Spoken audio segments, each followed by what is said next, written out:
When I was little, I used to fake my own death to see if my parents would care.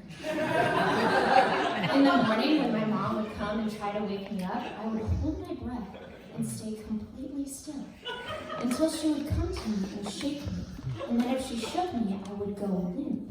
I used to practice this by sitting in my room and just holding my breath. I'm like, yes, Mom is going to believe it this time. Another one of my favorite things to do was I would find a disturbing pose on the ground, and I would put Flintstone gummies in one hand and Child's Motrin on the other side. I don't know where I got that, but I think it's pretty good. Oh, another good one. I would hide under my bed and pretend to be kidnapped until my mom would call for me, which she wouldn't because she raised her children to be independent.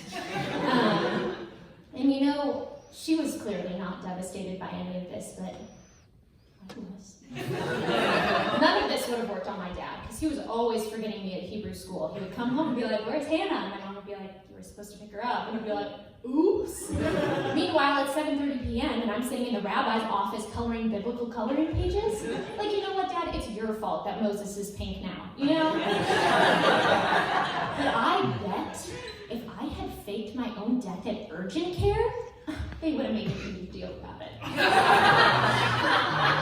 And I was also just really bold as a child. From ages 4 to 6, I would hit on waitresses in restaurants. I would go, "Hey baby, how'd you like to make slightly above minimum wage being my babysitter? I have lots of toys we can play with.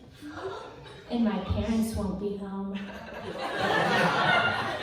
And one girl had the audacity to lie to me. She goes, "Oh, I'm sorry, sweetie, I just don't have a phone."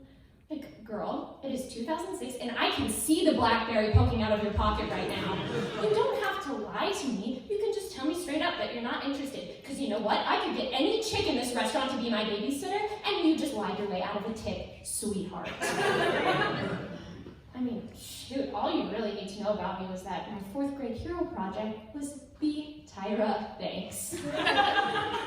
Queen of drama herself. But I did make my dad go get a full life-size cutout of her from a print shop. And we couldn't bring it to my school, so he had to leave it in his office for 3 days.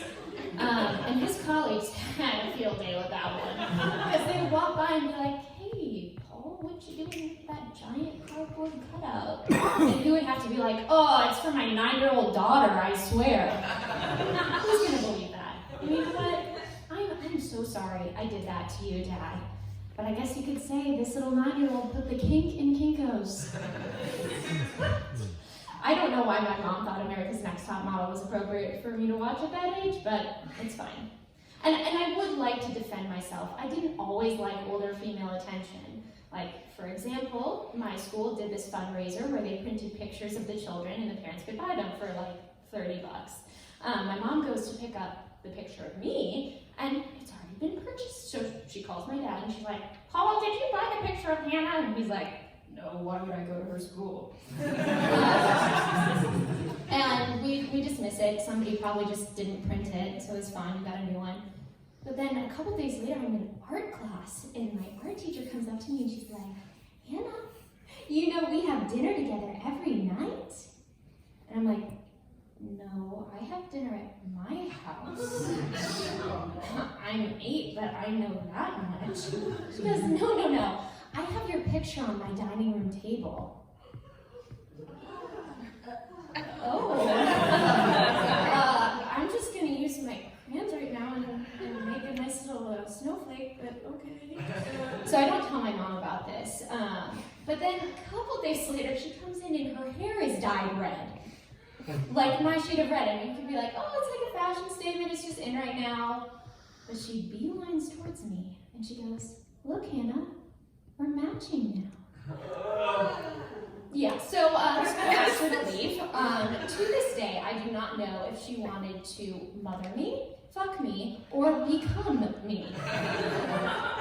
But now that I think about it, she probably could have fulfilled my kidnapping fantasy. So maybe a lost opportunity, but it's fine.